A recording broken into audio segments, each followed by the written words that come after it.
વિદ્યાર્થી મિત્રો, welcome to master કી પાઠશાલા। તો ફરી વખત આવનારી આપણી જે મહત્વની પોલીસ કોન્સ્ટેબલની પરીક્ષા છે અને પીએસઆઈ છે કે જેની અંદર સૌથી વધારે મહત્વનું કરંટ અફેર્સ છે।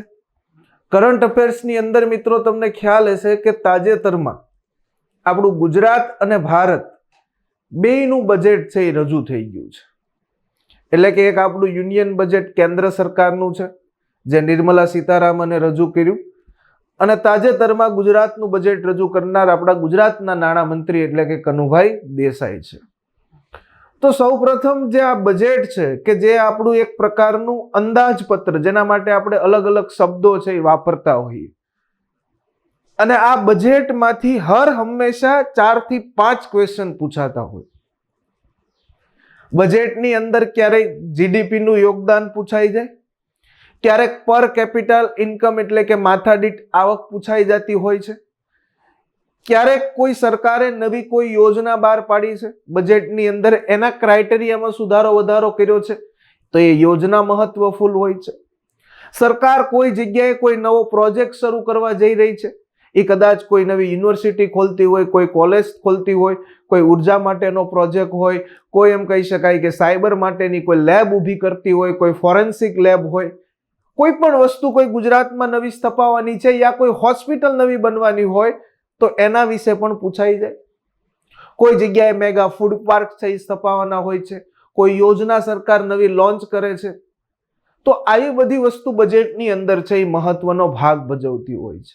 અને સૌથી વધારે યોજનાઓમાં જે સુધારા વધારા થાય, ક્યાંક એની જે અત્યાર સુધી અપાતી મૂડી છે એમાં વધારો કરવામાં આવ્યો હોય, એની અંદર પાક ધિરાણમાં ખેડૂતોને ક્યાંક વધારાની સહાય મળતી હોય, ક્યાંક દેવું માફ કરવામાં આવ્યું હોય, એટલે બજેટ એવી વસ્તુ છે કે એના તમારે પરફેક્ટ ફેક્ટ યાદ રાખવા પડશે। ફેક્ટ કેવા? પરફેક્ટ યાદ રાખવા પડશે તો આપણા રોકડા માર્ક્સ આવશે। અને એટલા માટે આપણે સૌપ્રથમ ગુજરાતના બજેટની ચર્ચા કરશું કારણ કે જે આપણી ભરતી બોર્ડ છે એમાં ગુજરાતનું બજેટ સૌથી વધારે મહત્વનો ભાગ ભજવશે। અને ત્યાર પછી છેલ્લે થોડી ઘણી યુનિયન બજેટની વાત કરશું। યુનિયન બજેટના છે એ મહત્વના જે ડેટા હશે એ આપણે છે જોઈ લઈશું, જેથી એમ કહી શકાય કે ગુજરાત અને ભારતના બજેટના સંદર્ભે જો તમારી પરીક્ષામાં સવાલ આવે છે તો તમે એને ચોક્કસથી જવાબ આપવા માટે થઈને તમે છે એ તત્પર હશો। તમે અહીંયા જે ડેટા જોશો એ તમને છે એ પરીક્ષામાં ચોક્કસથી કામ આવવાનો છે। તો સૌપ્રથમ શરૂઆત કરીએ મિત્રો આપણા બજેટથી। તો તાજેતરમાં ગુજરાતની અંદર નાણામંત્રી કનુભાઈ દેસાઈએ જે બજેટ રજૂ કર્યું છે, જે ગુજરાતનું અંદાજપત્ર 2025-26 નું જે બજેટ છે કે જેની થીમ અહીંયા તમે જુઓ છો કે ક્યાંક આ બજેટની ઉપર તમને વારલી ચિત્રકળા જોવા મળે છે। સાંસ્કૃતિક વારસાનો પહેલો સવાલ અહીંયાથી નીકળે છે કે વારલી ચિત્રકળા ઓલી વખતે કોન્સ્ટેબલમાં પૂછાણી હતી જે ગુજરાત અને મહારાષ્ટ્ર સાથે સંબંધિત છે। ગુજરાત અને મહારાષ્ટ્ર સાથે સંબંધિત છે। ડાંગ, વલસાડ, ધરમપુરના ગુજરાતના પ્રદેશમાં જાઓ તો ત્યાં તમને છે આ પેઇન્ટિંગ છે એ જોવા મળશે, બરોબર છે। મહારાષ્ટ્રની અંદર માસે કોમના લોકો, ગુજરાતની અંદર સઈ જાતિના લોકો છે આની સાથે છે એ જોડાયેલા છે, જેમાં ભૌમિતિક આકૃતિઓ હોય છે। તમે જોવો તો અહીંયા કોઈ પણ વ્યક્તિનું મોઢું છે એ ભૌમિતિક આકૃતિ દર્શાવવામાં આવે, ગોળ હોય, ત્રિકોણ હોય, વર્તુળ હોય, ચોરસ હોય। એસટીઆઈમાં બી આનો સવાલ છે એ પૂછાઈ ગયો છે। તો મોસ્ટ ઇમ્પોર્ટન્ટ છે વારલી પેઇન્ટિંગ્સ જે અહીંયા તમને છે એ જોવા મળે છે, જે ડાંગ સાથે કનેક્ટેડ છે। સાથે સાથે ગુજરાતની બીજી મહત્વની ચિત્રકળાની વાત કરી દઉં તો એ કઈ છે આપણી પિઠોરા। આને જીઆઈ ટેગ બી મળી ગયો છે એટલા માટે પણ મોસ્ટ ઇમ્પોર્ટન્ટ જીઓગ્રાફિકલ ઇન્ડિકેશન ગુજરાતની અંદર આને જીઆઈ ટેગ મળ્યો છે। પિઠોરા ચિત્રકળાને પણ જીઆઈ ટેગ મળી ગયો છે। અને પિઠોરા ચિત્રકળાની પણ વાત કરી દઉં કે એનો જો સવાલ પૂછાય તો યાદ રાખજો પિઠોરા માત્ર ગુજરાતના છોટાઉદેપુર સુધી સીમિત નથી, રાઠવા કોમ્યુનિટી સુધી સીમિત નથી, પરંતુ એ મધ્યપ્રદેશની અંદરથી આવેલી આ પેઇન્ટિંગ છે। કઈ? પિઠોરા ચિત્રકળા। એટલે પહેલું જ સેન્ટેન્સ હોય કે પિઠોરા ચિત્રકળા તો એ ગુજરાત અને મધ્યપ્રદેશનો જે રાઠ સમુદાય છે એનાથી આ સંલગ્ન પિઠોરા ચિત્રકળા છે કે જેની અંદર ચિત્ર દોરનારને શું કહેવાય? ચિતારા કહેવાય, લખારા કહેવાય। સૌ પ્રથમ કુંવારી કન્યાના હાથે લીપણ કરવામાં આવે, બુધવારની વહેલી સવારથી ચિત્ર દોરવાની શરૂઆત થાય। સૌપ્રથમ ગણેશજીનો ઘોડો છે એ ચિતરવામાં આવતો હોય છે. આવી બધી વસ્તુ જોવા મળતી હોય છે. તો બે મહત્વના ફેક્ટ તમને કહી દીધા છે. આગળ વધીએ. આમાં ઓલ ઓવર બધી વસ્તુ આવશે. બંધારણ પણ લિંક થશે, અર્થશાસ્ત્ર લિંક થશે, સાંસ્કૃતિક વારસો હશે, અને ક્યાંક ભૂતકાળમાં જે યોજના કનેક્ટ થતી હશે એ પણ તમને છે એ જોવા મળશે. આગળ વધીએ બજેટમાં. ત્યાર પછી ગુજરાતનું જે આ બજેટ છે, અંદાજપત્ર છે, જે સૌથી મોટું 3,70,000 કરોડનું જે આ ગુજરાતનું બજેટ છે, આંકડો બહુ મોટો છે. દર વખતે બજેટ છે એ વધતું જ જશે. શું કામ વધતું જશે? કારણ કે પોપ્યુલેશન વધતી જશે, લોકોના કામો છે એ વિકાસના કામો કરવા પડશે, એટલા માટે બજેટ હર હંમેશ છે એ વધારે રહેશે. જેમ કે તમે જો આપણો ગુજરાતની સ્થાપના થઈ, જે આપણે એમ કહી શકાય કે 1 મે 1960. હવે બજેટ હંમેશા આપણું છે એ નાણાકીય, તમે યુનિયન બજેટની અંદર સાંભળ્યું જ હશે કે આપણું નાણાકીય વર્ષ, બરોબર છે. આપણે હમણાં બધા લોકો છે રિટર્ન ભરશું. 31 માર્ચે આપણું શરૂ થશે, પૂરું થશે, અને 1 એપ્રિલથી શરૂ થશે, બરોબર છે. 1 એપ્રિલથી 31 માર્ચ આપણું નાણાકીય વર્ષ છે મહત્વનું હોય છે. તો જ્યારે ગુજરાતની સ્થાપના થઈ 1 મે 1960, એટલે કે આપણું જે મહાગુજરાત આંદોલન ચાલતું હતું 8 ઓગસ્ટ 1956 થી, અને 3 વર્ષ 8 મહિના 24 દિવસ આંદોલન ચાલ્યું, ત્યારે છેલ્લે ગુજરાતની સ્થાપના થઈ રવિશંકર મહારાજના હાથે. અને આ ગુજરાતની સ્થાપના થઈ ત્યારે પ્રથમ મુખ્યમંત્રી એટલે કે આપણા કોણ હતા? જીવરાજભાઈ મહેતા. અને લગભગ ઓગસ્ટ મહિનામાં બજેટ રજૂ થયું. 115 કરોડ રૂપિયાનું પહેલું ગુજરાતનું બજેટ હતું સાહેબ. ક્યાં 1960માં 115 કરોડ રૂપિયા, અને આજે 3,70,000 કરોડ કરતા પણ વધારેનું ગુજરાતનું બજેટ છે. પરંતુ ત્યારની પોપ્યુલેશન ને અત્યારની પોપ્યુલેશન બેમાં ઘણો બધો છે ફરક છે. તો એટલા માટે આ બજેટનો હર હંમેશ ગ્રોથ કરતું હોય છે. આ 26-27 નું બજેટ આવશે એ આના કરતા પણ વધારે મોટું હશે. તો બજેટ હર હંમેશા છે એ વધવાનું છે. હવે બજેટના ઇતિહાસ તરફ થોડોક તમને છે એ લઈ જાઉં છું. ઘણા બધા સવાલ જવાબ છે એ બજેટ ઉપરથી આવતા હોય છે, અને અહીંયા જે હવે લખું છું એ સુવર્ણ અક્ષરે તમારે છે યાદ રાખવાનું. સૌ પ્રથમ બજેટના ઇતિહાસથી વાત કરું તમને, કે આપણે ત્યાં બજેટનો જે ઇતિહાસ છે, કે બજેટ શું હતું, ક્યાંથી આવ્યું.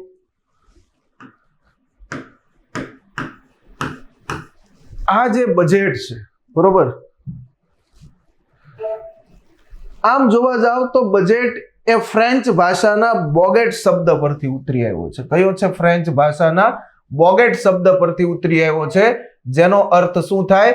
તો કે ચામડાની થેલી, જેને આપણે શું કહીએ છીએ? બ્રીકફેક્સ તરીકે છે એ ઓળખીએ છીએ. તો યાદ રાખજો, બજેટ છે એ કયા? તો કે ફ્રેન્ચ ભાષાના બોગેટ શબ્દ પરથી ઉતરી આવ્યો છે, જેનો અર્થ શું થાય? તો કે એનો અર્થ થાય ચામડાની થેલી. સૌ પ્રથમ બજેટના ઇતિહાસથી વાત કરીએ તો ભારતનું સૌ પ્રથમ બજેટ, યાદ રાખજો, ભારતનું સૌ પ્રથમ બજેટ ક્યારે રજૂ થયું? તો કે 1860માં રજૂ થયું. ક્યારે રજૂ થયું? 1860માં. સૌ પ્રથમ ભારતનું બજેટ 1860માં રજૂ થયું. બજેટ રજૂ કરનાર વ્યક્તિ હતો જેનું નામ આપણે બધા ઓળખીએ છીએ, જેમ્સ વિલ્સન, જેને શું કહેવાય? બજેટનો પિતા તરીકે ઓળખવામાં આવે. પહેલો જ સવાલ પૂછાય કે બજેટનો પિતા એટલે કોણ? જેમ્સ વિલ્સન આવશે. 1860માં એ સમયે ભારતની અંદર આપણને ખ્યાલ છે, ઇતિહાસમાં એક નજર ઉઠાવીને જોવો તો ખબર પડશે કે 1860ની અંદર ભારતમાં પ્રથમ વાઇસરોય બનીને આવ્યો તો કોણ? Lord canning. અને કેનિંગના સમયમાં સૌપ્રથમ બજેટ છે એ રજૂ થયું. બીજો પ્રશ્ન એવો પૂછાય કે આ ઇતિહાસમાં તમે આગળ જતા રહ્યો તો 1946ની અંદર વેવેલ યોજના, 45માં વેવેલ યોજના આવી, અને લોર્ડ વેવેલ, જેને ભારતના બધા જ પક્ષના લોકોને ભેગા કર્યા, એ સ્વરાજ પાર્ટી હોય, એ મુસ્લિમ લીગ હોય, એ કોંગ્રેસ હોય, બધાય લોકોને ભેગા મળીને કીધા કે હવે તમારો દેશ આઝાદ છે, બરોબર છે, અને દેશ આઝાદ છે, પરંતુ તમારા દેશને ચલાવવા માટે તમારી પાસે બંધારણ નથી, તો જ્યાં સુધી તમારું બંધારણ ન બને ત્યાં સુધી આપણે એક એવી સરકારની રચના કરીએ, વચગાળાની સરકાર. અને વચગાળાની સરકારના જે વ્યક્તિ હતા નાણામંત્રી, જેનું નામ છે લિયાકત અલી ખાન, તો એને સૌપ્રથમ કેવું વચગાળાની સરકારનું બજેટ રજૂ કર્યું. તો યાદ રાખજો, સવાલ પૂછાય કે વચગાળાની સરકારની બજેટ રજૂ કરનાર, તો વચગાળાની સરકાર જે હતી એનું બજેટ રજૂ કરનાર વ્યક્તિ છે એ કોણ હતા? લિયાકત અલી ખાન હતા. ત્યાર પછી દેશ આપણો સ્વતંત્ર થયો. કેવો કહેવાય? સ્વતંત્ર. તો યાદ રાખજો, પ્રશ્ન સીધો પૂછાય કે સ્વતંત્ર ભારતનું સૌ પ્રથમ બજેટ રજૂ કરનાર તો કોણ આવશે? ષણમુખમ શેટ્ટી આવશે. કોણ હતા? ષણમુખમ શેટ્ટી. સ્વતંત્ર ભારતનું સૌ પ્રથમ બજેટ રજૂ કરનાર વ્યક્તિ પૂછાય તો એનું નામ આવશે ષણમુખમ શેટ્ટી. અને ત્યાર પછી એવો સવાલ પૂછાય કે ગણતંત્ર ભારતનું, યાદ રાખજો કેવો પ્રશ્ન પૂછાય કે ગણતંત્ર ભારતનું સૌ પ્રથમ બજેટ રજૂ કરનાર, તો ગણતંત્ર ભારતનું સૌ પ્રથમ બજેટ રજૂ કરનાર જેનું નામ છે જ્હોન મથાઈ. કોણ આવશે? જ્હોન મથાઈ આવશે. તો જ્હોન મથાઈ કે જેણે ગણતંત્ર ભારતનું સૌપ્રથમ બજેટ છે એ રજૂ કરી દીધું. અને ત્યાર પછી બીજો પ્રશ્ન પૂછાય કે ભારતના બજેટમાં સૌથી વધારે વખત, એટલે કે સૌથી વધુ બજેટ રજૂ કરવાનો રેકોર્ડ, બજેટ રજૂ કરવાનો રેકોર્ડ કોના નામે છે? તો યાદ રાખજો, મોરારજી દેસાઈ. કોણ છે? મોરારજી દેસાઈ, જેને પોતાના કાર્યકાળમાં 10 વખત બજેટ રજૂ કર્યું છે. સૌથી વધારે વખત. કેટલી વખત? 10 વખત બજેટ રજૂ કરનાર મોરારજી દેસાઈ છે. જ્યારે નિર્મળા સીતારામને પોતાના કાર્યકાળમાં 8મી વખત આ બજેટ રજૂ કર્યું છે. લગભગ ચિદમ્બરે 9 વખત બજેટ છે રજૂ કર્યું છે. મોરારજી દેસાઈ પોતાના જન્મદિવસ નિમિત્તે 2 વખત બજેટ રજૂ કરનાર જો એકમાત્ર વ્યક્તિ હોય તેનું નામ છે મોરારજી દેસાઈ, જેના વિશે કહેવાય કે બિન કોંગ્રેસી વડાપ્રધાન. બરોબર છે? કોંગ્રેસ સાથે અલગ થયા પછી વડાપ્રધાન બન્યા હતા, જે આપણે બહુ ઇતિહાસમાં ભણશું. બરોબર છે? કે જ્યારે ઇન્દિરા ગાંધી સાથે અને છે એ થોડોક વ્યવહાર બગડ્યો તો એ સમયની વાત છે. બજેટ છે એમ કહી શકાય કે પહેલા તો રેલવે બજેટ ભેગું હતું, રેલવે બજેટ અલગથી રજૂ થતું હતું. અત્યારે રેલવે બજેટ પણ આની અંદર ભેગું આવી ગયું.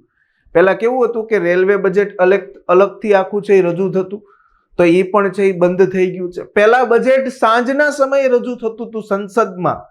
હવે બજેટ એમ કહી શકાય કે યશવંત સિંહાના સમયથી સાંજના બદલે સવારે એમ કહી શકાય કે 10 થી 11 વાગ્યાના સમયે સંસદમાં બજેટ છે એ રજૂ કરવાની શરૂઆત થઈ છે. તો યાદ રાખજો, સાંજના સમયથી સવારના સમયે કોના સમયમાં શરૂઆત થઈ? યશવંત સિંહાના સમયથી શું થઈ છે? તો કે શરૂઆત થઈ છે. અને આ બજેટ છે એ જ્યારે કેન્દ્ર સરકારનું રજૂ કરવામાં આવે છે કે જેમાં આપણા ગુજરાત સહિતના બધા રાજ્યોને ક્યાંક કેન્દ્ર સરકારમાંથી મદદ મળે છે, તો આ યુનિયન બજેટ જ્યારે રજૂ કરતા હોય છે આ દેશના નાણામંત્રી, ત્યારે સૌ પ્રથમ બજેટ રજૂ કરતા પહેલા એને કોની મંજૂરી લેવી પડે છે? રાષ્ટ્રપતિની મંજૂરી લેવી પડે છે.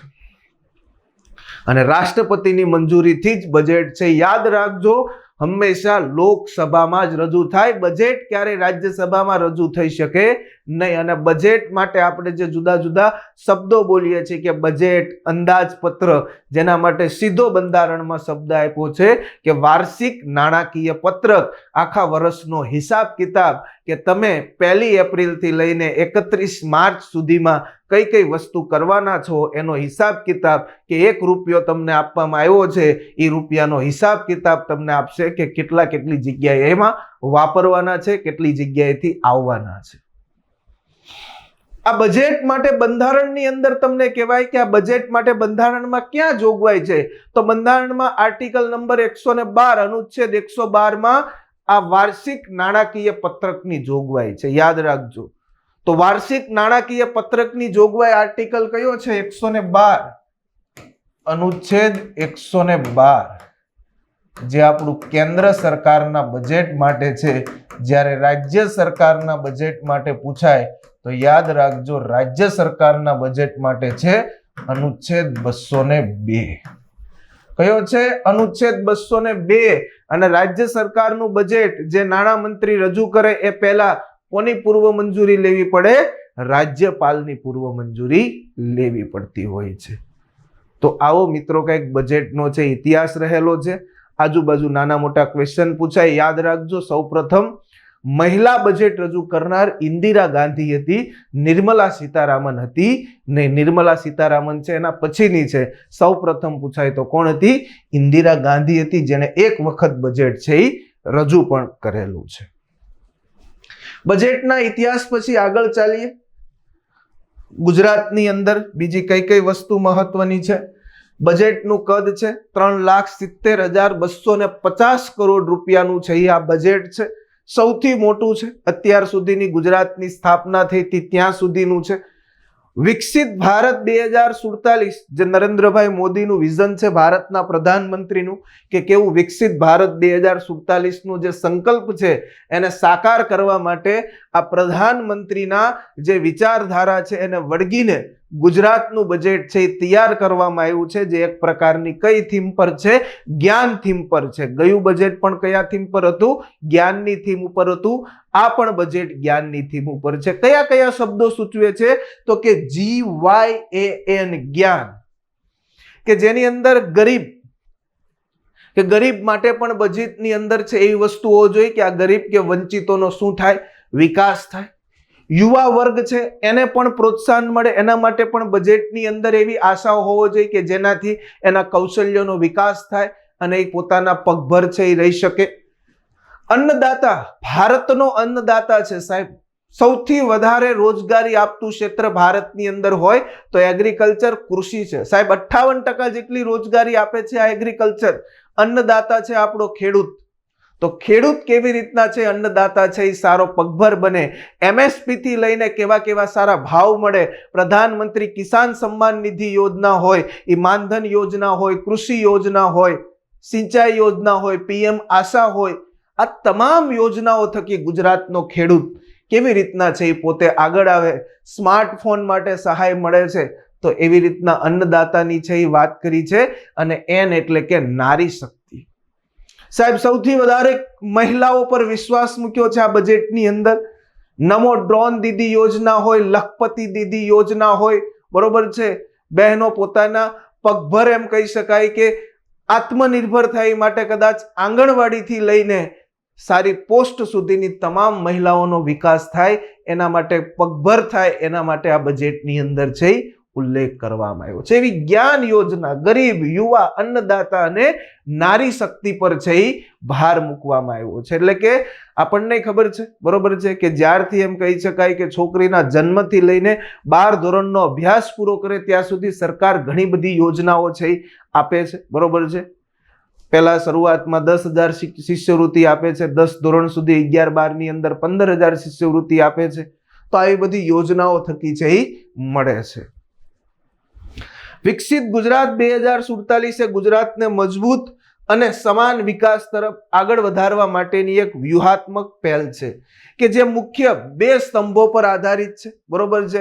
કે જે બજેટ છે એ આપણું મુખ્ય 2 સ્તંભો ઉપર છે, લિવિંગ વેલ અને અર્નિંગ વેલ.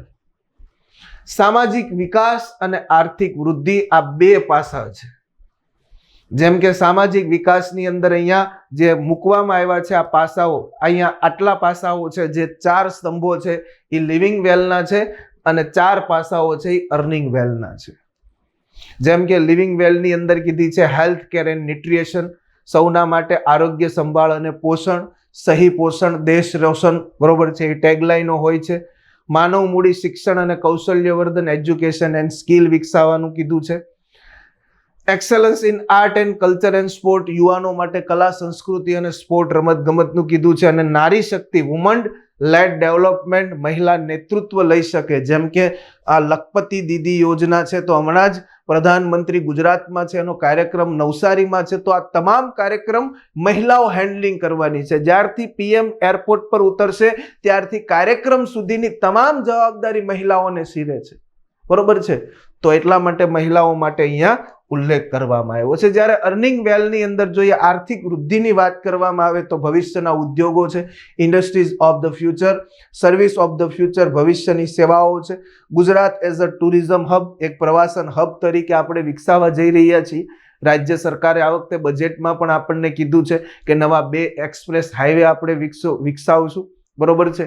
સારા એવા એમ કહી શકાય કે શિવરાજપુર બીચને પણ બ્લુ ફ્લેગ છે એ આપણે જાહેર કર્યો છે. બરોબર છે.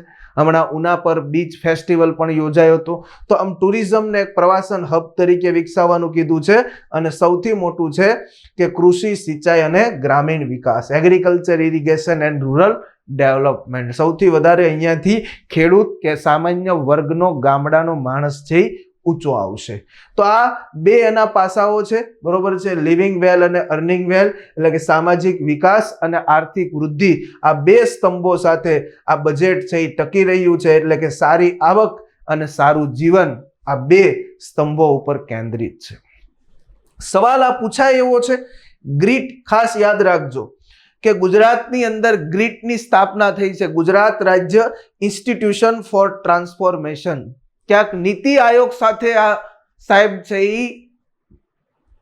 આવતું હોય એવું કંઈક નામ છે, જેમ કે national institution for transforming India NITI આયોગનું એવું પૂરું નામ છે. આયોજન પંચ હતું એમાંથી નીતિ આયોગ થયું. આ એવું જ છે કે ગુજરાત રાજ્ય ઇન્સ્ટિટ્યુશન ફોર ટ્રાન્સફોર્મેશન એટલે કે ગ્રીટ. આ ગ્રીટનું નામ પૂછાય તો ખાસ છે યાદ રાખજો. જે 4 આપણે મહત્વની થીમ કીધી છે, જ્ઞાન, ગરીબ, પુઅર, દરેક પરિવારને સશક્ત બનાવવું, સમૃદ્ધ બનાવવું એના જીવનને, યુવા માટે છે કે કૌશલ્ય માટે નવીનતા વિકસાવવી, આગેવાની લેવી, આગામી પેઢીને સશક્ત બનાવવી. સૌથી વધારે એમ કહી શકાય કે યુવા ધન છે આપણી પાસે દેશની અંદર, એનો ઉપયોગ કરવો. અન્નદાતા, ફાર્મર, તાજેતરમાં જ ફાર્મર રજિસ્ટ્રીની અંદર બધા રાજ્યોમાં ગુજરાતે પ્રથમ સ્થાન લીધું છે. તો સાહેબ ફાર્મર પણ આપણો છે એમ કહી શકાય કે આગળ પડતો છે. આ જ ફાર્મર માટે સરકાર આપણને ખબર છે સ્માર્ટફોન માટે પણ 6000 રૂપિયાની શું આપે છે? સહાય આપે છે. સાહેબ આ જ સરકારે કિસાન ક્રેડિટ કાર્ડની અંદર 3 લાખનું ધિરાણ વધારીને 5 લાખનું કર્યું. શું કામ? તો કે આ કિસાન માટે થઈને. તાજેતરની અંદર પ્રધાનમંત્રી કિસાન સન્માન નિધિ યોજનાનો હપ્તો પણ ડીબીટીના માધ્યમથી છે એ ખાતામાં નાખવામાં આવ્યો. બરોબર છે. જે આખા વર્ષ દરમિયાન તમને 6000 રૂપિયા છે એ મળે છે. નારી શક્તિ, વુમન માટે કીધું છે કે મહિલાઓનું સશક્તિકરણ કરવું જોઈએ અને એના સમાવેશી વિકાસને વેગ આપવો જોઈએ. આંગણવાડીની અંદર પણ એમ કહી શકાય કે તમામ આંગણવાડીઓમાં ગેસના બાટલા છે એ પોગાડ્યા છે પ્રધાનમંત્રી દ્વારા. તો આ તમામ વસ્તુઓ છે એનું ધ્યાન રાખવામાં છે એ આવેલું છે. તો આ 4 અલગ અલગ એમ કહી શકાય કે ભાગો ઉપર ગુજરાતનું બજેટ તૈયાર થયું છે. આ તમામ વંચિતો, પીડિતો, યુવાઓ, ઇન્ડસ્ટ્રીઝ, એગ્રીકલ્ચર, આ બધી વસ્તુઓને ધ્યાનમાં રાખીને ગુજરાતનું બજેટ છે એ તૈયાર કરવામાં છે એ આવેલું છે. ગુજરાતની અંદર વાત કરીએ તો ગુજરાતની રાજકોષીય ખાધ અને જાહેર દેવું રાષ્ટ્રીય સ્તરે ન્યૂનતમ પૈકી રાખવા સાથે ગુજરાતે સતત ઊંચો આર્થિક વિકાસ દર જાળવી રાખ્યો છે. દેશમાં ગુજરાતની માથાદીઠ આવક એટલે કે પર કેપિટલ ઇન્કમ અને રોજગારી આપવામાં અગ્રેસર છે ગુજરાત સરકાર છે. રિપોર્ટ સાથે અહીંયા પ્રસ્તુત કર્યું છે કે બેરોજગારી દર ગુજરાતની અંદર ઓછો નોંધાણો છે. દેશના વિકાસમાં ગુજરાત છે એક ગ્રોથ એન્જિન તરીકે કામ કર્યું છે અને જીડીપી, બરોબર છે, કે ગ્રોસ ડોમેસ્ટિક પ્રોડક્ટ, કે જેની અંદર ગુજરાત દેશના કુલ જીડીપીમાં જે યુનિયન બજેટનો જીડીપી હોય એની અંદર ગુજરાતનું યોગદાન કેટલા ટકા છે? 8.3% છે એ યોગદાન આપેલું છે. આ સીધો ફેક્ટ સવાલ પૂછાય કે દેશના કુલ જીડીપીમાં ગુજરાતનું યોગદાન કેટલું છે? તો દેશના કુલ જીડીપીમાં ગુજરાતનું યોગદાન છે એ 8.3% જેટલું છે એ રહેલું છે. તો ખાસ છે યાદ રાખજો. એવું કહેવાય છે સાહેબ આ ગુજરાત સરકારનો ડેટા છે, બરોબર છે, આપણો ઘરનો ડેટા નથી. એટલે ખાસ સમજજો, એવું કહેવાય છે કે ગુજરાત દેશનું ગ્રોથ એન્જિન છે અને આ રાષ્ટ્રીય જીડીપીમાં યોગદાનની અંદર વાત કરવામાં આવે તો સતત લગભગ 2021 થી લઈને 2025 સુધી 1.6 time growth over last 5 years, એટલે કે 5 વર્ષમાં સતત જીડીપી છે એ વધી રહ્યો છે. બરોબર છે. કે અહીંયા એવું કીધું છે કે 5.1 થી 8.3% સુધી ગયો છે 2001 થી વાત કરવામાં આવે તો 2001 થી લઈને 2025-26 સુધી વર્તમાનના બજેટ સુધી આ જીડીપી 5.1 થી શરૂઆત થઈ હતી જે 8.3% સુધી છે એ પહોંચ્યો છે કે જેનો મતલબ એવો છે કે ગુજરાતની અંદર છે એ વિકાસ છે થઈ રહ્યો છે કે જેનો અહીંયા આંકડો છે આપણને બતાવે છે. પર કેપિટલ ઇન્કમની વાત કરી હતી, માથાદીઠ આવકની વાત કરી તો યાદ રાખજો કે ભારતની અંદર યુનિયન બજેટની માથાદીઠ આવક અને ગુજરાત રાજ્યની અંદર માથાદીઠ આવક બંનેમાં છે ફરક હશે, બરોબર છે.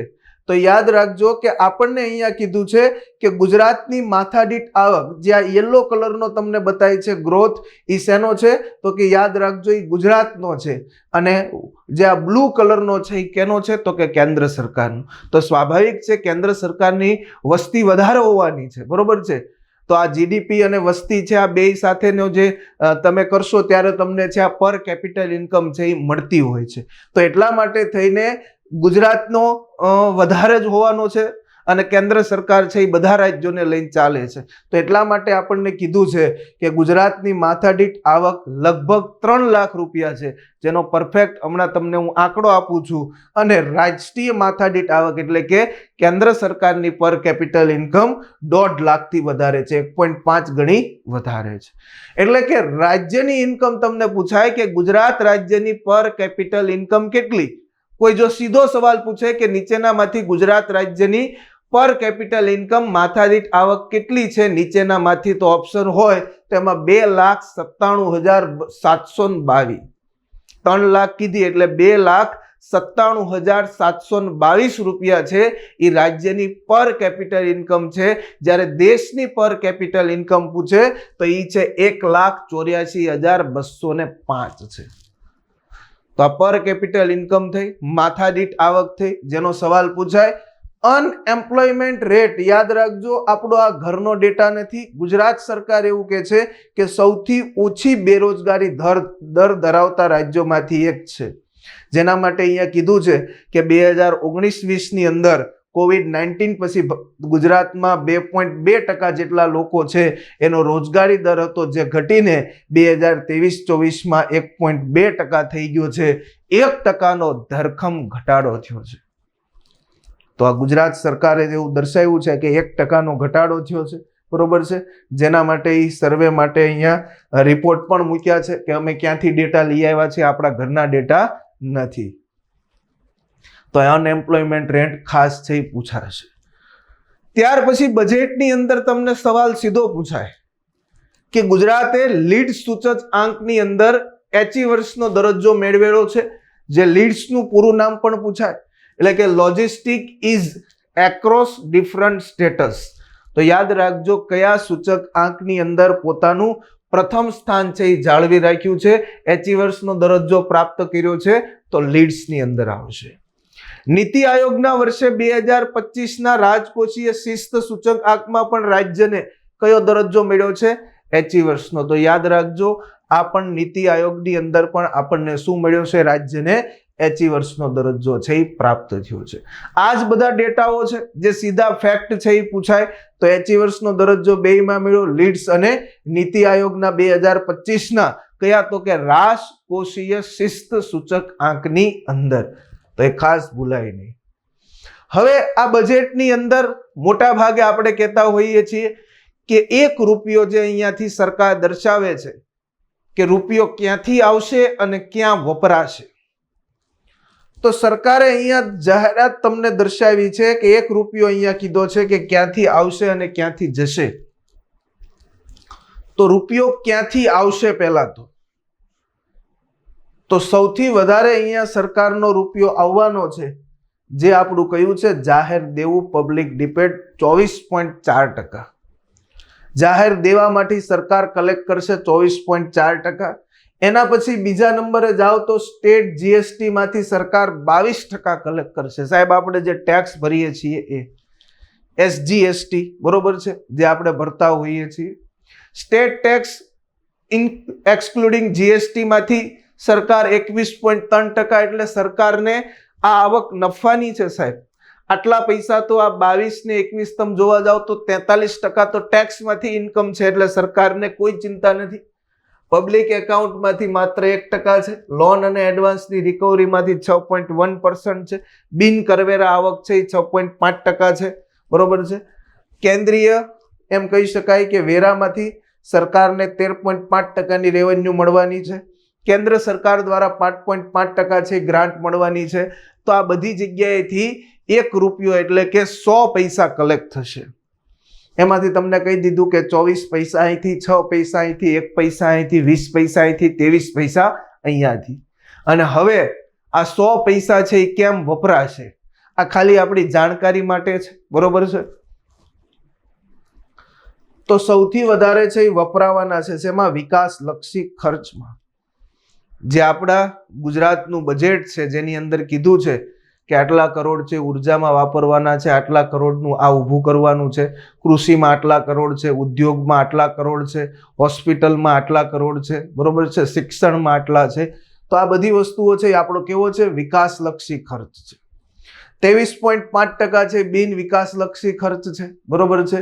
લોન એન્ડ એડવાન્સ છે એમાં 1.3% એટલે કે જે આપણી સબસિડીમાં જવાના છે. જાહેર દેવાની ચૂકવણીમાં 9.2% જે છે અને ચોખ્ખી લેવડ દેવડ છે એ 0.3% છે. તો આમ રૂપિયો આવશે અને જશે ક્યાંથી એનો સરકાર અહીંયા હિસાબ આપે છે. હવે આપણે જોવાનું છે કે આ સરકાર ક્યાં ક્યાં ખર્ચ કરે છે અને કયા કયા ખર્ચ કરવાની છે એની વાત કરીએ છીએ. તો અત્યારે તો ગુજરાતના બજેટ પછી એક આંકડો તો એવો આવ્યો છે કે ગુજરાતની અંદર છે આટલા કરોડનું દેવું છે. ગુજરાતમાં જે માણસ જન્મે એની પર આટલું એમ કહી શકાય કે દેવું લઈને જન્મે છે. મેં તો એક એવો પણ આંકડો સાંભળ્યો હતો કે ગુજરાતની અંદર વ્યાજનો હપ્તો જ 2162 કરોડ જેટલા રૂપિયાનો છે. બરોબર છે. તો આમ 50,000 કરોડનું વિકસિત ગુજરાતનું છે આ ફંડ છે. બરોબર છે.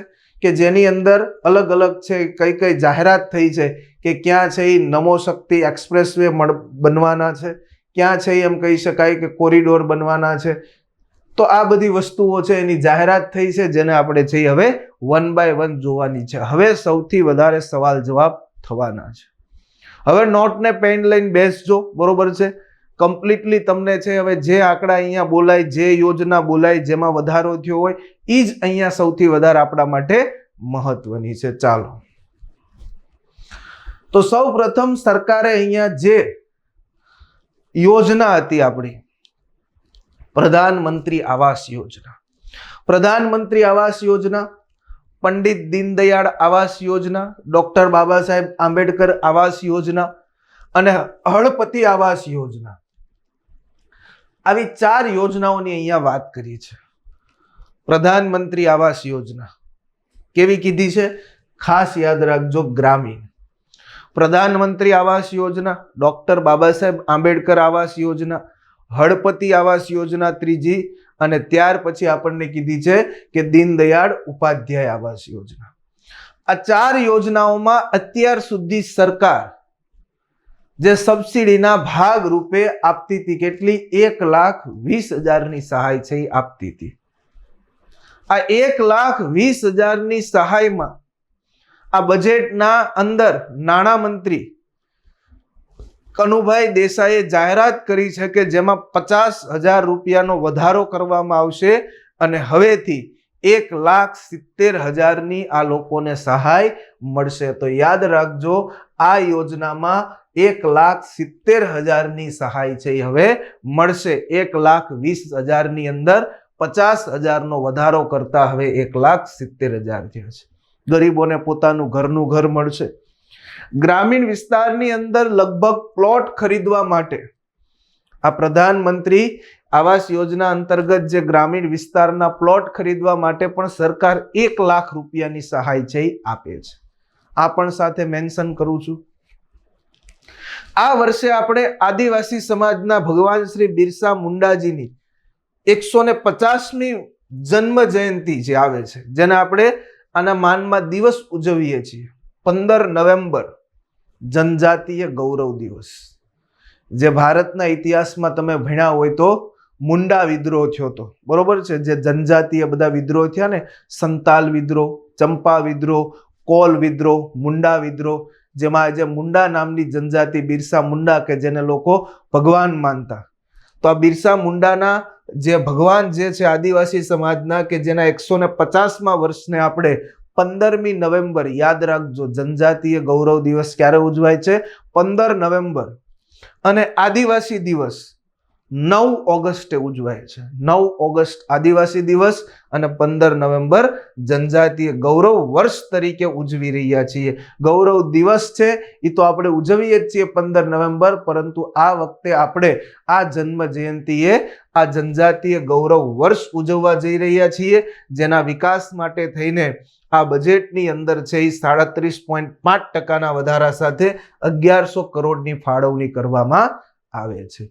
તો આ પણ છે કે આ વખતે છે એ કયું વર્ષ ઉજવવાનું છે? જનજાતીય ગૌરવ વર્ષ ઉજવવાનું છે. માનનીય પ્રધાનમંત્રીએ દિવ્યાંગજનો પ્રત્યેની સંવેદના વધારી છે, જેના માટેની યોજના હતી સંત સુરદાસ યોજના, કે જેની અંદર સંત સુરદાસ યોજનાની અંદર જે લોકોની દિવ્યાંગતા 80% સુધીની હોય એ લોકોને વાર્ષિક 12,000 રૂપિયાની સહાય મળતી. તો આ સંત સુરદાસ યોજનાની અંદર આ બજેટમાં યાદ રાખજો કે દિવ્યાંગતા 80% થી ઘટાડીને હવે 60% કરી છે, કે જે દિવ્યાંગો હશે એની દિવ્યાંગતા 60% સુધીની હશે એવા દિવ્યાંગોને સરકાર વાર્ષિક 12,000 રૂપિયાની સહાય છે એ આપવાની છે. એવી જ યાદ રાખજો વિધવા સહાય મહિને 1250 રૂપિયા ગંગા સ્વરૂપ, જે બરોબર છે વિધવા બહેનો છે એના માટે 1250 રૂપિયા સરકાર છે એ સહાય આપે છે. પ્રાકૃતિક ખેતી માટે બરોબર છે દર મહિને 900 રૂપિયા, વાર્ષિક 10,800 રૂપિયાની સરકાર સહાય આપે છે. ત્યાર પછી એઆઈ સૌથી વધારે આપણે ઉપયોગ થઈ રહ્યો છે અત્યારે શેનો? તો કે એઆઈ, આર્ટિફિશિયલ ઇન્ટેલિજન્સના યુગમાં આપણા યુવાનો દુનિયા સાથે કદમ મિલાવી શકે એ માટે અમદાવાદની એલડી ઇજનેરી કોલેજ ખાતે, બરોબર છે, એલડી ઇજનેરી કોલેજ અમદાવાદ અને અન્ય 6 સરકારી ટેકનિકલ સંસ્થાઓ ખાતે એઆઈ લેબ ઊભી કરવામાં આવશે. તો યાદ રાખજો કે નીચેનામાંથી ગુજરાતના બજેટમાં કઈ જગ્યાએ નવી એઆઈ લેબ ઊભી કરવાનો છે ઉલ્લેખ કરવામાં આવ્યો છે? તો મુખ્ય સ્થળ આપી દીધું છે અમદાવાદ, અને અન્ય 6 સરકારી સંસ્થાઓ છે એ નક્કી કરીને છે એ ત્યાં થશે. તો યાદ રાખજો મુખ્ય છે એનું અમદાવાદ છે. ત્યાર પછી જે નાના મોટા યુવાનોને પોતાના નાના ઉદ્યોગો માટે, કુટીર ઉદ્યોગો માટે છે એ આ લોન યોજના હતી, જેનું નામ છે વાજપાઈ બેન્કેબલ યોજના, કે નાના મોટા તમે ઉદ્યોગ શરૂ કરો જેમાં સરકાર તમને લોન સ્વરૂપે મદદ કરતી. તો આ ગ્રામીણ વિસ્તારોની અંદર ઉદ્યોગ, સેવા અને વેપાર ક્ષેત્રમાં મળતી લોન 25 લાખ સુધીની કરવામાં આવી છે, એટલે કે એમએસએમઈ સુધી લઈ ગયા છે, 25 લાખ સુધી લઈ ગયા છે. અને એમાં સબસિડીની રકમ યાદ રાખજો કેટલી વધારી છે? 3,75,000. તો તમને સીધો પ્રશ્ન પૂછાય કે નીચેનામાંથી વાજપેયી બેન્કેબલ યોજનામાં સબસિડીની રકમમાં કેટલો વધારો કરવામાં આવ્યો છે? તો કે 3,75,000 નો વધારો કરવામાં આવ્યો છે. અને લોનની એમાઉન્ટ કેટલી કરવામાં આવી છે? 25 લાખ કરવામાં આવી છે. અને આમ એના માટે 480 કરોડ રૂપિયાની બજેટમાં છે જોગવાઈ કરવામાં આવી છે. તો ખાસ યાદ રાખજો વાજપેયી બેન્કેબલ યોજના છે એના માટે પણ જાહેરાત કરી છે. જગતનો તાત ખેડૂત, આપણો અન્નદાતા, ફાર્મર, કિસાન, કે જેના માટે સરકારે હવે દિવસે વીજળી આપવાનું શરૂ કર્યું છે. કિસાન સૂર્યોદય યોજના અમલમાં છે મૂકી છે, એટલે કે રાજ્યના 97% ગામડાઓની અંદર ખેડૂતોને દિવસે વીજળી આપવાનું આ સરકારે કામ કર્યું છે. તો યાદ રાખજો આ યોજનાને વધારે ડેવલપ કરવા માટે પણ બજેટમાં ફાળવણી થઈ છે. એનો મતલબ કે કિસાન સૂર્યોદય યોજના પૂછાઈ શકે એ ખાસ તમારે યાદ રાખજો. ખેડૂતો સાથે બીજી કઈ કઈ યોજના છે એ પૂછાઈ શકે. ટ્રેક્ટરની એમ કહી શકાય કે સહાયમાં વધારો કરીને 1 લાખ સુધીની કરવામાં આવી છે. યાદ રાખજો કે ગુજરાત સરકારે ટ્રેક્ટરની સહાયમાં વધારો કરીને કેટલા? તો કે 1 લાખ સુધીની કરવામાં આવી છે. કિસાન ક્રેડિટ કાર્ડ છે કે જેનું વાર્ષિક ધિરાણ 3 લાખનું હતું એ 4% રાહત વ્યાજ દરે છે એ 5 લાખ સુધીનું કરવામાં આવ્યું છે કિસાન ક્રેડિટ કાર્ડ. તો એ પણ ખેડૂતો માટે છે. ત્યાર પછી કેન્દ્રીય બજેટમાં કિસાન ક્રેડિટ કાર્ડમાં ધિરાણની મર્યાદા 3 લાખથી વધારીને 5 લાખ કરવામાં આવી છે, જેના માટે રાજ્ય સરકાર છે 4% વ્યાજ રાહત આપવા માટે કટિબદ્ધ છે. યાદ રાખજો, કિસાન ક્રેડિટ કાર્ડ જેની શરૂઆત 1998માં થઈ. કિસાન ક્રેડિટ કાર્ડ 1998માં જેની શરૂઆત થઈ, 2012 થી એટીએમ કાર્ડ આપવાની શરૂઆત થઈ. જે કાર્ડ અપાય છે કિસાન ક્રેડિટ કાર્ડના, એ કોને અપાય છે? તમને આપે કે નીચેનામાંથી કિસાન ક્રેડિટ કાર્ડ કોને મળવા પાત્ર છે? ઓપ્શન એ પશુપાલક, તો કે યસ મળવા પાત્ર છે. ઓપ્શન બી ખેડૂત, યસ મળવા પાત્ર છે. અને ઓપ્શન સી સાગર ખેડૂત, તો કે યસ એને પણ શું છે? મળવા પાત્ર છે. તો આ ત્રણેય લોકોને મળવા પાત્ર છે. કિસાન કોલ સેન્ટર નંબર 1551, ખાસ યાદ રાખજો, કિસાન કોલ સેન્ટર નંબર 1551 છે, એ જાહેરાત થઈ છે. સાહેબ, રાજ્યના બજેટની અંદર બિહારની અંદર મખાના બોર્ડ સ્થાપવાની નિર્મલા સીતારામને જાહેર કર્યું છે. પ્રધાનમંત્રીએ મખાના વિશે ઉલ્લેખ કર્યો છે કે વર્ષના 365 દિવસમાંથી 360 દિવસમાં હું મખાના ખાઉં છું, જેનાથી મારું હેલ્ધી એમ કહી શકાય કે શરીર છે. એટલા માટે થઈને બિહારની અંદર મખાના બોર્ડ સ્થપાશે. હલ્દી બોર્ડ એમ કહી શકાય કે તેલંગાણાના અંદર છે એ સ્થપાણું છે. બરોબર છે? તો એ પણ એક છે, જોઈ લેજો. તો આવા બધા ખેતી સાથે જોડાયેલી યોજનાઓ છે, એ બધી મહત્વની છે. ત્યાર પછી કેન્દ્ર સરકારના બજેટની અંદર ખેતી વિશેની જ વાત કરું તો પ્રધાનમંત્રી ધન ધાન્ય કૃષિ યોજના જાહેર થઈ છે. 100 જેટલા જિલ્લાઓને એની અંદર પસંદ કરવામાં આવશે કે જ્યાં ઉત્પાદકતા ઓછી હોય, એટલે કે એની પાકની તીવ્રતા મધ્યમ હોય. આવા 100 જિલ્લાઓને પસંદ કરવામાં છે એ આવશે.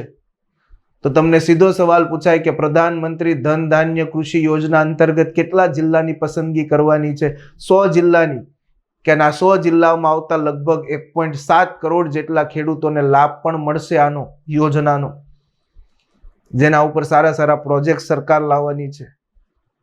કઠોળની અંદર આત્મનિર્ભરતા લાવવા માટે થઈને સરકારે મિશન જાહેરાત કરી છે. 6 વર્ષનું મિશન સરકારે બનાવ્યું છે કે તુવેર, અડદ અને મસૂર, બરોબર છે, સૌથી વધારે આપણે દાળ ખાઈએ છીએ, તો તુવેર, અડદ અને મસૂર માટે થઈને કઠોળમાં આત્મનિર્ભરતા લાવવા સરકારે જાહેરાત કરી છે.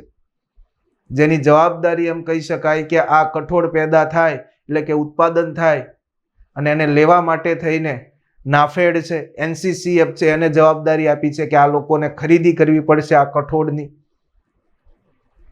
કપાસ માટે થઈને પણ કપાસ ઉત્પાદકતા માટેનું પણ મિશન બહાર પાડ્યું છે. આ ટેક્સટાઇલ ઉદ્યોગ, કાપડને વેગ મળે એટલા માટે સારી એવી રોગ પ્રતિકારક લાંબા ગાળાની જે જાતો હોય એને વિકસાવવી જોઈએ, એવું પણ સરકાર છે એ કહે છે.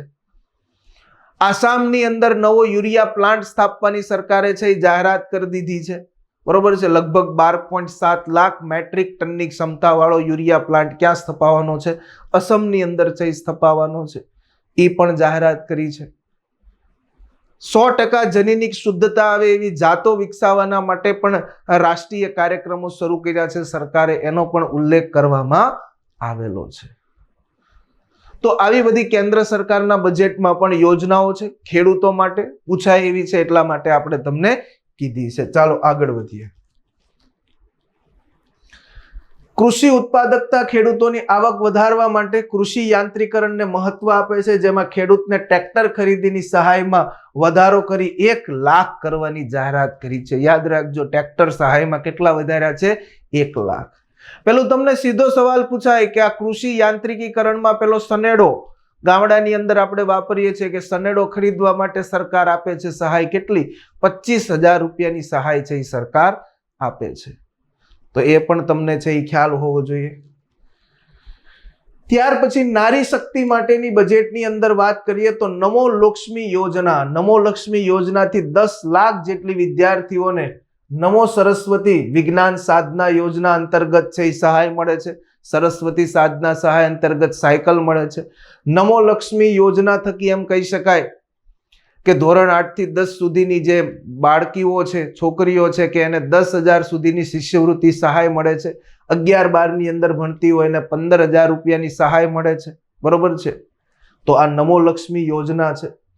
નમો ડ્રોન દીદી યોજના કે 15 દિવસની અને તાલીમ આપવામાં આવશે. બરોબર છે. નમો ડ્રોન દીદી યોજના અંતર્ગત જે જંતુનાશક દવાનો સ્પ્રે કરવો, ફર્ટિલાઇઝરનો સ્પ્રે કરવો, એટલા માટે 15 દિવસની અને તાલીમ આપવામાં આવશે. અને આ મહિલાઓને પોતાના પગભર બનાવવા માટે, રોજગાર મળી રહે એ માટે 80% સબસિડી આપીને એ લોકો છે એ ખરીદી શકશે ડ્રોન, અને એનાથી પોતાનો બિઝનેસ ચલાવી શકશે. એવી છે કયું?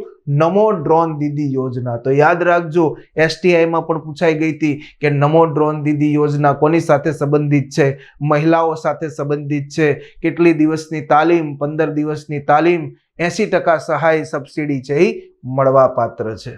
લખપતિ દીદી યોજના, જે મેં તમને તાજેતરમાં જ કીધું કે લખપતિ દીદી યોજનાનો કાર્યક્રમ નવસારીમાં છે, જેની જવાબદારી તમામ મહિલાઓને આપી છે, કોઈ એમાં પુરુષ છે નહીં. ત્યાર પછી મહિલાઓના આત્મનિર્ભર માટે નવી સખી સાહસ યોજનાની પણ જાહેરાત કરી છે કે જે લોકો નવો બિઝનેસ શરૂ કરવા માંગતા હોય, નાના ગૃહ ઉદ્યોગો શરૂ કરવા માંગતા હોય, એના માટે સરકાર છે એ લોન આપશે. જનતા જૂથ વીમા અકસ્માત યોજના સૌથી વધારે પૂછાય એવી છે કે જેની અંદર શાળાના વિદ્યાર્થીઓ, કોલેજના વિદ્યાર્થીઓ, બરોબર છે, નિરાધાર વિધવા બહેનો, ખેડૂતો, પશુપાલકો, શ્રમિકો, સંગઠિત શ્રમિકો, દિવ્યાંગો, સફાઈ કામદારો, આ બધાય લોકોનો આ કેટેગરીમાં સમાવેશ થાય છે. આ જનતા જૂથ વીમા અકસ્માત યોજનાની અંદર અત્યાર સુધી આમાં વીમા કવચ છે ₹50,000 થી 2 લાખ સુધીનું મળવા પાત્ર હતું, જે હવે વધારીને 2 લાખ થી 4 લાખ સુધીનું કરવામાં આવ્યું છે. તો સીધો આપણને સવાલ પૂછાય કે નીચેનામાંથી ગુજરાતના બજેટમાં જનતા જૂથ અકસ્માત વીમા યોજનાની અંદર સહાયનું ધોરણ 2 લાખથી વધારીને કેટલું કરવામાં આવ્યું? 4 લાખ સુધીનું કરવામાં આવ્યું. અથવા જૂનું કેટલું હતું? તો 50,000 થી 2 લાખ સુધીનું છે એ જૂનું હતું. રાજ્ય સરકારે નીતિ આયોગની તર્જ પર આધારિત ગુજરાત રાજ્ય ઇન્સ્ટિટ્યુશન ફોર ટ્રાન્સફોર્મેશન ગ્રીટની સ્થાપના કરી છે. તો ગુજરાતમાં ગ્રીટની સ્થાપના કરી છે નીતિ આયોગના તર્જ પર, યાદ રાખજો. જેનો ઉદ્દેશ વિકસિત ગુજરાત 2047 માટે લાંબા તેમજ ટૂંકા ગાળાના લક્ષ્યાંકોને ધ્યાનમાં લઈ વિવિધ ક્ષેત્રો માટે વ્યૂહાત્મક યોજનાઓ બનાવવાનો છે. નીતિ આયોગે દેશમાં 4 વિસ્તારોને ગ્રોથ હબ તરીકે વિકસાવવાના પસંદ કર્યા છે. યાદ રાખજો, નીતિ આયોગે દેશની અંદર 4 વિસ્તારોને પસંદ કર્યા, જેમાં ગુજરાતમાં સમાવેશ થાય છે. કયું છે? Surat economic region. યાદ રાખજો, SER. આપણે SIR, SEZ, સેજ આ બધું સાંભળ્યું હતું, પરંતુ આ છે SER. બરોબર છે કે તેનો મતલબ એવો થાય છે કે સુરત ઇકોનોમિક રિજિયન, કે જેને હબ તરીકે વિશ્વ વિકસાવવાનું છે. ડાયમંડ બ્રુસ બન્યું છે ક્યાં? સુરત ખાતે. આ વિસ્તારને વૈશ્વિક તર્જ પર વિકસાવવા માટે નાની મોટી પરિયોજનાઓ બનાવવામાં આવી છે કે જેનાથી સુરત, ભરૂચ, વલસાડ, નવસારી આ બધા જિલ્લાઓ છે એનો સુવિધાઓમાં વધારો થશે. તો ખાસ યાદ રાખજો, સર તરીકે પસંદગી કરી છે નીતિ આયોગે. ઈ આપણું ગુજરાતનું કયું સિટી છે? તો એનું નામ છે સુરત. અથવા સરનું પૂરું ફૂલ ફોર્મ પૂછાય તો સુરત ઇકોનોમિક રિજિયન એનું ફૂલ ફોર્મ છે. ત્યાર પછી બજેટમાં ખાસ એવું કીધું છે કે રાજ્યના સર્વિસ સેક્ટરને વેગ આપવા માટે કમિશનરેટ ઓફ સર્વિસ, બરોબર છે, એની નવી કચેરી ઊભી કરવામાં છે એ આવશે. તો એના માટે એક અલગથી આખું એમ કહી શકાય કે કચેરી ઊભી થશે.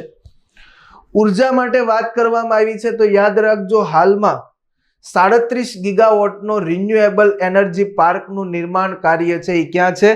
કચ્છ ખાતે પ્રગતિ હેઠળ છે, કે જેનાથી વિશેષ છે એ ફાયદો થવાનો છે. તો ખાસ યાદ રાખજો કે 37 ગીગાવોટનો એનર્જી પાર્ક છે એ ગુજરાતના કયા સ્થળે છે નિર્માણ થવાય છે? તો કે કચ્છ ખાતે છે એ નિર્માણ થઈ રહ્યો છે.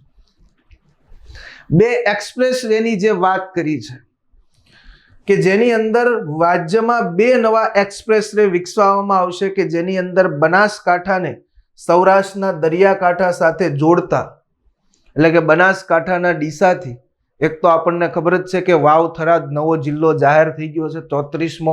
ખાસ યાદ રાખજો, આમાંથી સવાલ છે આવી શકે છે. નવી નગરપાલિકાઓ બની છે, એમાંથી સવાલ છે આવી શકે છે. તો ડીસાથી લઈને પીપાવાવ પોર્ટ સુધી નમો શક્તિ એક્સપ્રેસ વે છે વિકસાવવામાં આવશે. એટલે કે આ દરિયા કિનારાને જોડવા માટે, એટલે કે જે દરિયાનો વ્યાપાર છે એને સમૃદ્ધિ આપવા માટે થઈને છે આ નિર્માણ થશે. તો યાદ રાખજો, સૌરાષ્ટ્રના દરિયાકાંઠા સાથે જોડતો ડીસાથી પીપાવાવનો છે નમો શક્તિ એક્સપ્રેસ વે છે કાર્યરત થશે. અને ત્યાર પછી અમદાવાદથી રાજકોટ અને એનું એક્સટેન્શન દ્વારકા, સોમનાથ તથા પોરબંદર જેવા ધાર્મિક પ્રવાસન સ્થળો, ટુરિઝમ છે એ વિકસે. કે અમદાવાદથી સીધા તમે છે રાજકોટ જઈ શકો, રાજકોટથી સીધા સારો એવો છે દ્વારકા તમે જઈ શકો. તો આ બધી જગ્યાએ એમ કહી શકાય કે તમને સારા એવા રોડ રસ્તા મળે કે જેનાથી ટુરિઝમ વિકસે, તો ગુજરાતને કંઈક છે ઇન્કમ જનરેટ થાય. તો એના માટે થઈને સોમનાથ દ્વારકા એક્સપ્રેસ વે તરીકે છે વિકસાવવામાં આવશે. તો એક નમો શક્તિ એક્સપ્રેસ વે અને એક સોમનાથ દ્વારકા એક્સપ્રેસ વે છે એ વિકસાવવાનું છે એ કામ કરશે. તો આ બે નવા એક્સપ્રેસ વે ટુરિઝમ માટે છે એ પસંદ કરવામાં આવ્યા છે.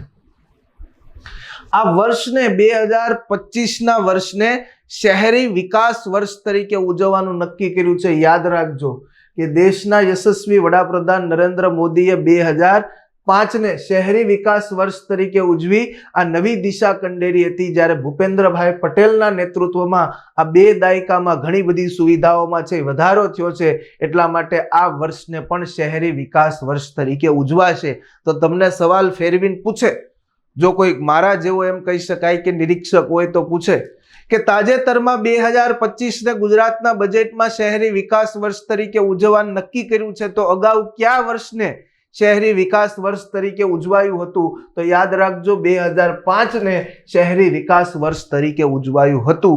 તો આવો સવાલ છે એ બની શકે છે. આ સીધા સવાલો છે, તમને યાદ રાખજો પરીક્ષામાં પૂછાય એવા ફેક્ટ છે. હોસ્પિટલની અંદર થોડીક વાત કરીએ તો યાદ રાખજો કે ગુજરાતના લોકોનું હવે તો નક્કી થયું છે કે ગુજરાતની અંદર સિનિયર સિટીઝન માટે અલગ સુવિધા ઊભી કરવામાં આવે, અલગ એના માટેના બેડ પણ ઊભા કરવામાં આવે. ગુજરાત સરકારે જાહેરાત કર્યું છે. તો લોકોનું આરોગ્ય સુખાકારી જળવાય એ માટે રાજ્ય સરકારની પ્રાથમિકતા છે. અમદાવાદની જેમ ગાંધીનગર, વડોદરા, સુરત અને રાજકોટ ખાતે મેડિસિટી પ્રકારની સુવિધાઓ ઉપલબ્ધ કરવાના અમારા નિર્ધારમાં હવે પૂર્ણતાની નજીક છીએ. અને અમદાવાદ ખાતે જે નવી ઇન્સ્ટિટ્યૂટ બનવાની છે જેનું નામ છે ન્યુરોલોજી ઇન્સ્ટિટ્યૂટ. યાદ રાખજો કે નીચેનામાંથી કયા જગ્યાએ ગુજરાતમાં ન્યુરોલોજી ઇન્સ્ટિટ્યૂટ બનવાની સરકારે જાહેરાત કરી છે? તો એ કયું છે? આપણું અમદાવાદ છે. તો અમદાવાદની અંદર ન્યુરોલોજી ઇન્સ્ટિટ્યૂટ સ્થપાશે એવી અહીંયા જાહેરાત થઈ છે. સાયબર સેન્ટર ઓફ એક્સલન્સ, બરોબર છે કે રાજ્યના નાગરિકોને સાયબર કક્ષાએ સારી એવી વસ્તુઓ મળે, બહુ ફ્રોડ ન થાય એના માટે સાયબર સેન્ટર ઓફ એક્સલન્સ તેમજ તમામ જિલ્લાઓની અંદર સાયબર ફોરેન્સિક લેબ બનાવવામાં આવશે. યાદ રાખજો, ગુજરાતના તમામ જિલ્લામાં એક સાયબર ફોરેન્સિક લેબ બનાવવામાં આવશે. નાર્કોટિક, ડ્રગ્સ અને સાયટ્રોપિક પદાર્થોની હેરફેર અથવા આવી કોઈ પણ જાતની એવી ગેરકાયદેસર કામગીરી જો કોઈ કરતી હશે તો એના માટે પગલાં લેવા માટે એન્ટી નાર્કોટિક્સ ટાસ્ક ફોર્સનું પણ ઓપરેશન યુનિટ ઊભું કરવામાં આવશે. ખાસ યાદ રાખજો કે નીચેનામાંથી ગુજરાતના નાર્કોટિક, ડ્રગ્સ અને સાયકોટ્રોપિક પદાર્થોની સામે લડવા માટે, એનાથી ગુજરાતના યુવાધનને બચાવવા માટે સરકાર કયું યુનિટ ઊભું કરશે? તો પોલીસ માટે ખાસ મહત્વનું એન્ટી નાર્કોટિક્સ ટાસ્ક ફોર્સ, બરોબર છે. તો એન્ટી નાર્કોટિક્સ ટાસ્ક ફોર્સની રચના છે એ કરવામાં આવશે. આખું નવું યુનિટ છે એ સ્થપાશે, જેના માટે 352 કરોડની જોગવાઈ કરી છે. ત્યાર પછી આપણો ઉદ્દેશ્ય તો એવો જ હોવો જોઈએ કે આ જ ભરતીમાં મારી સીટ પાકી છે, કે આ જ પરીક્ષાની અંદર મેરિટમાં આપણું નામ આવવાનું છે એવી જ તૈયારી કરવી. હજી કદાચ PSI નો હોય કે કોન્સ્ટેબલનો કેન્ડિડેટ હોય યા ચાહે GPSC વાળો હોય, મહેનત એવી જ કરો કે જે પહેલી અને છેલ્લી વખત હોય.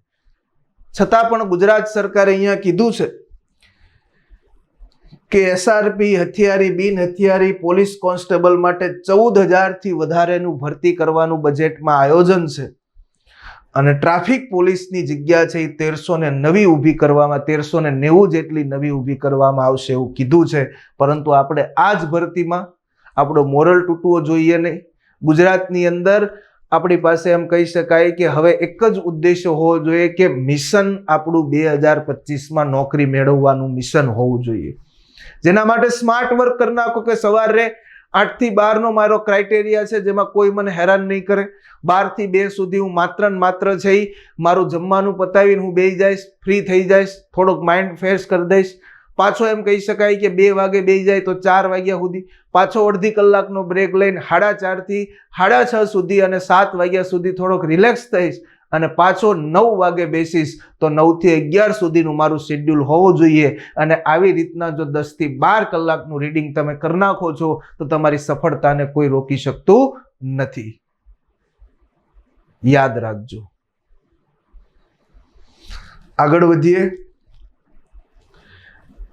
આ વર્ષે સરદાર પટેલ 31 ઓક્ટોબર 1875 જેનો જન્મ થયો એવા સરદાર પટેલ, જેને આપણે રાષ્ટ્રીય એકતા દિવસ તરીકે ઉજવીએ છીએ, તો એ સરદાર પટેલ છે કે જેનો જન્મ ત્યારે ભારતનો વાઇસરોય હતો. કોણ? લોર્ડ નોર્થબ્રુકના સમયમાં જેનો જન્મ થયો એ સરદાર વલ્લભભાઈ પટેલની 150મી જન્મ જયંતિ આપણે ઉજવવાના છીએ. 182 મીટર ઊંચાઈ આવેલું છે કયું? Statue of unity. તો વિશ્વની સૌથી ઊંચી પ્રતિમાના માધ્યમ દ્વારા આપણે એને શ્રદ્ધાંજલિ આપશું અને આના માટેનો કાર્યક્રમ આપણે યોજવાનો. તો સરદાર પટેલની 150મી જન્મ જયંતિ ઉજવાશે.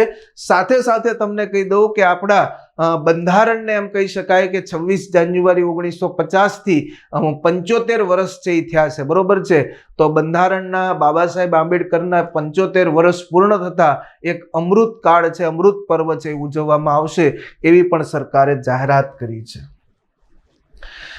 સૌથી વધારે કે દેશભરની અંદર હાથશાળ અને હસ્તકલાના કારીગરો, જે આપણા ભરત કામ છે, ભરત ગૂંથણ છે, જે બધા ભરત વખણાય છે ને, કચ્છનું બન્ની ભરત છે એ વખણાય, અમરેલીનું કાઠી ભરત છે એ વખણાય, ગારિયાધારનું કણબી ભરત વખણાય, જુનાગઢ જામનગરનું આહિર ભરત છે એ વખણાય.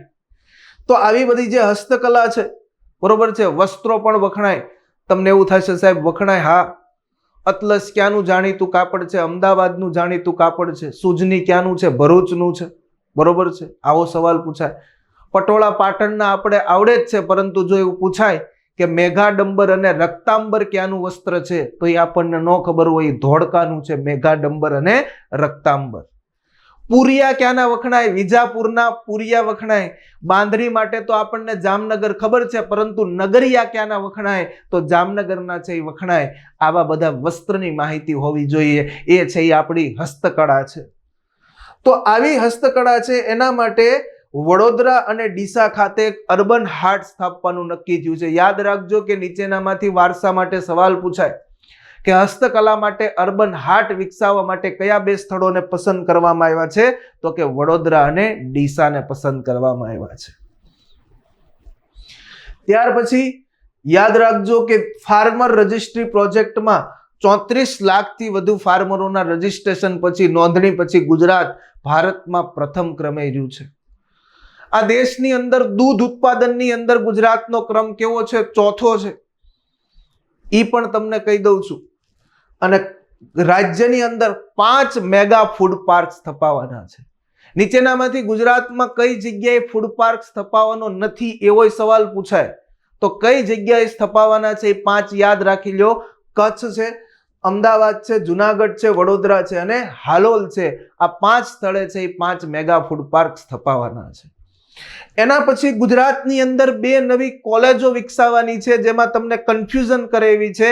પહેલી કોલેજ તમને એવું પૂછાય કે એગ્રીકલ્ચર એન્જિનિયરિંગ કોલેજ એટલે કે કૃષિ ઇજનેરી કોલેજ, કે તાજેતરમાં ગુજરાતના બજેટમાં નવી કૃષિ ઇજનેરી કોલેજ ક્યાં સ્થાપવાનો સરકારે નિર્ણય કર્યો છે? તો એનો જવાબ શું આવશે? એનો જવાબ આવશે થરાદ. રાજ્યની અંદર ગુજરાત સરકારે નવી કૃષિ કોલેજ ક્યાં સ્થાપવાનો નિર્ણય કર્યો છે? તો એ આવશે કઈ? જામનગર આવશે. તો ખાલી કૃષિ કોલેજ પૂછે તો જામનગર, અને ઇજનેરી કોલેજ પૂછે તો કઈ આવશે? થરાદ. તો જામનગર ખાતે કૃષિ કોલેજ ને થરાદ ખાતે કૃષિ ઇજનેરી કોલેજની સ્થાપના કરશે. કૃષિ યુનિવર્સિટીઓની માળખાકીય વ્યવસ્થા વહીવટ છે એના માટે 1000 કરોડની ફાળવણી કરી છે. ગુજરાતમાં 4 નહીં 5 એગ્રીકલ્ચર યુનિવર્સિટીઓ છે. મગજમાં બિહાર લેજો. જુનાગઢ એગ્રીકલ્ચર યુનિવર્સિટી, સરદાર કૃષિ યુનિવર્સિટી દાંતીવાડા જે આપણને ખ્યાલ છે, Navsari agriculture university, Anand agriculture university, અને ત્યાર પછી છે કામધેનુ યુનિવર્સિટી. યાદ રાખજો, આ થઈને 5 એગ્રીકલ્ચર યુનિવર્સિટીઓ ગુજરાતની અંદર કાર્યરત છે. ત્યાર પછી બજેટની અંદર કીધું છે કે ગીર ગાયના આનુવંશિક ઓલાદ સુધારણા અને સંવર્ધન માટે પોરબંદરની આવેલું છે કયું? ધરમપુર. આ ધરમપુરની અંદર મિત્રો જે સર્પ માટે છે એનું પણ સંશોધન કેન્દ્ર આવેલું છે. તો ધરમપુર ખાતે નવી સુવિધાઓ ઊભી કરવામાં આવશે. તો યાદ રાખજો, ગીર ગાયની ઓલાદ સુધારણા માટે કઈ જગ્યાએ છે આયોજન કરવામાં આવ્યું છે? પોરબંદરના ધરમપુર ખાતે. રાજ્યની અંદર સ્વામિત્વ યોજના કેન્દ્ર સરકારની છે. સ્વામિત્વ યોજના જેના અંતર્ગત તમને દસ્તાવેજ, તમારું પ્રોપર્ટી કાર્ડ આપવામાં આવે. તો જેના માટે થઈને પ્રોપર્ટી કાર્ડ તૈયાર કરી રહ્યા છે કે દેશમાં ફેઝ 2 માં ગુજરાત પ્રથમ ક્રમે છે. આ દેશની અંદર પ્રોપર્ટી કાર્ડ છે એ નવા બને છે ત્યારે એની અંદર કામગીરીમાં ગુજરાતનું પ્રથમ સ્થાન છે. યાદ રાખજો. ત્યાર પછી માનનીય મુખ્યમંત્રી શ્રી દ્વારા વિવિધ પ્રજાલક્ષી યોજનાઓની માહિતી, આ બધી જ માહિતી યોજનાની એક જ પોર્ટલ ઉપર મળી રહે એના માટે ગુજરાત સરકારે એક નવા ઉદ્દેશ સાથે એક સુશાસન દિવસ જે ગુડ ગવર્નન્સના રોજ એક નવું લોકાર્પણ કર્યું છે જેનું નામ છે મારી યોજના પોર્ટલ. તો યાદ રાખજો, નીચેનામાંથી બધી યોજનાઓની માહિતી કયા પોર્ટલ પર મળશે? મારી યોજના પોર્ટલ પર, જેમાં રાજ્ય સરકારની 680 જેટલી યોજનાઓની માહિતી ઉપલબ્ધ થશે. તો યાદ રાખજો, એનું નામ છે મારી યોજના. શું છે પોર્ટલનું નામ? મારી યોજના. તો જેનું લોકાર્પણ થયું છે. ત્યાર પછી વાત કરવામાં આવે તો રિન્યુએબલ ઉર્જામાં નવીનતા, સમાવેશિતા અને ટકાઉપણાને પ્રોત્સાહન આપીને, બરોબર છે, ઉર્જાની જરૂરિયાતમાં આત્મનિર્ભરતા હાંસલ કરવા અમારી સરકાર સતત પ્રયત્નશીલ છે. કે જેના માટે આપણને છે એ કીધું છે કે રાજ્યની અંદર આપણી કામગીરી એવી છે કે જેના અંતર્ગત આપણને હાઈએસ્ટ અચીવર સ્ટેટનો પુરસ્કાર મળ્યો છે. કે આપણે ગુજરાતની અંદર છે એ ઉર્જામાં આત્મનિર્ભરતા હાંસલ કરવા માટેના જે પ્રયાસ કર્યા છે કે જેમાં પીએમ સૂર્યઘર યોજના છે કે જેમાં ગુજરાતનું 40% યોગદાન છે, અને એના અંતર્ગત આપણે ગુજરાત આત્મનિર્ભરતાની દિશામાં એક સાબિત કરીને દેખાડ્યું. એટલા માટે આપણને કેવો હાઈએસ્ટ સ્ટેટનો દરજ્જાનો પુરસ્કાર છે એ પ્રાપ્ત થયો છે. તો કયા નીચેનામાંથી કયા ક્ષેત્રમાં ગુજરાત રાજ્યને હાઈએસ્ટ અચીવર સ્ટેટનો પુરસ્કાર પ્રાપ્ત થયો છે? તો ઉર્જા ક્ષેત્રની અંદર છે એ પ્રાપ્ત થયો છે. રાજ્યના દરિયાકાંઠાને ગ્રીન વોલ થકી સુરક્ષિત કરવાના હેતુથી શરૂ કરાયેલ મિસ્ટી કાર્યક્રમના અમલીકરણમાં ગુજરાત પ્રથમ ક્રમે છે. મિસ્ટી કાર્યક્રમ કે જેની અંદર મેનગ્રુવનું વાવેતર કરવું. સાહેબ, ચેરના વૃક્ષોની વાત કરવામાં છે આવ્યો છે. તમને સીધું પૂછાય કે નીચેનામાંથી મિસ્ટી કાર્યક્રમ છે એ કોનાથી છે એ સંબંધિત છે? તો એ કોનાથી સંબંધિત છે? તો કે મેનગ્રુવથી છે એ સંબંધિત છે. તો યાદ રાખજો, મેનગ્રુવની અંદર આપણને સીધો સવાલ પૂછાય તો ચેરના વૃક્ષો, બરોબર છે, આપણું ધોવાણ અટકાવવા માટે આપણે એનો ઉપયોગ કરીએ છીએ. તો મિસ્ટી કાર્યક્રમ કોના સંબંધિત છે? તો કે મેનગ્રુવ સાથે છે એ સંબંધિત છે. તો એના માટે પણ જોગવાઈ થઈ છે. કચ્છ વિસ્તારના એમ કહી શકાય કે ચાડવા અને રખાલ ખાતે હેણોત્રો, બરોબર છે, જે આપણું પ્રાણી છે એના કેપિટિવ બ્રીડિંગ સેન્ટર અને ડીસા ખાતે એક નવીન પ્રાણી સંગ્રહાલય બનાવવા માટેનું આયોજન થવા જઈ રહ્યું છે. તો યાદ રાખજો, હેણોત્રા માટેનું તમને સીધો સવાલ પૂછાય કે એક બ્રીડિંગ સેન્ટર અને પ્રાણી સંગ્રહાલય ક્યાં બનશે? તો બ્રીડિંગ સેન્ટર બનશે ક્યાં? તો કે કચ્છની અંદર, જ્યારે ડીસા ખાતે શું બનશે? એનું પ્રાણી સંગ્રહાલય બનશે. તો આવી ગુજરાતના બજેટમાં જે યોજના છે મિત્રો, મોટા ભાગની યોજનાઓ લઈ લીધી છે. કેન્દ્ર સરકારની મેં પણ તમને 4-5 વાતો છે કહી દીધી, પરંતુ ગુજરાતની આપણે ભરતી માટે ગુજરાતનું બજેટ મોસ્ટ ઇમ્પોર્ટન્ટ હોય છે. તો ફરી વખત મિત્રો જો એમ કહું છું કે આ બજેટની અંદર તમને ઇન્ટરેસ્ટ પડતો હોય, ક્યાંક જાણવા મળ્યું હશે, ક્યાંક તમને ફાયદો થશે, આપણા અવનવા લેક્ચર પણ શરૂ જ રહેશે, તો તમારા મિત્રો સુધી એક વખત ક્યાંક આપણી લિંકને શેર કરજો. ક્યાંક યુટ્યુબમાં, ક્યાંક ટેલિગ્રામ, ક્યાંક ઇન્સ્ટાની અંદર એક સપોર્ટ કરવાનો છે, અને તમારા સપોર્ટ થકી તમારો જેટલો પ્રેમ મળશે એટલા વિડીયો લેક્ચર્સ આપણે તમને જઈ આપી શકશું. કરંટ અફેર્સ, ઇતિહાસ, વારસાની અંદર કદાચ કોન્સ્ટેબલ PSI ની એક્ઝામ સુધી તમને 100% કવર થાય એવો સૌથી વધારે પ્રયત્ન રહેશે. બજેટ પછી હવે ગુજરાતના પાક્ષિક, PIB, press information bureau, Delhi, આ બધાની માહિતીનો ફરી વખત આપણે વિડીયો લઈને છે આવશું. તાજેતરમાં તમને ખબર હોય તો ફોર્ટ વિલિયમ કિલ્લો છે, જેનું નામ બદલીને વિજયદુર્ગ છે એ કરવામાં છે એ આવેલું છે. આવા ઘણા બધા એવા સવાલો છે કે જે પૂછાય એવા છે. તો કરંટ અફેર્સની અંદર પણ આપણે છે એ મળતા રહીશું. તો મળીએ છીએ મિત્રો નેક્સ્ટ લેક્ચરમાં નવા વિડીયો સાથે. ત્યાં સુધી તમામ મિત્રોને જય હિન્દ, જય ભારત.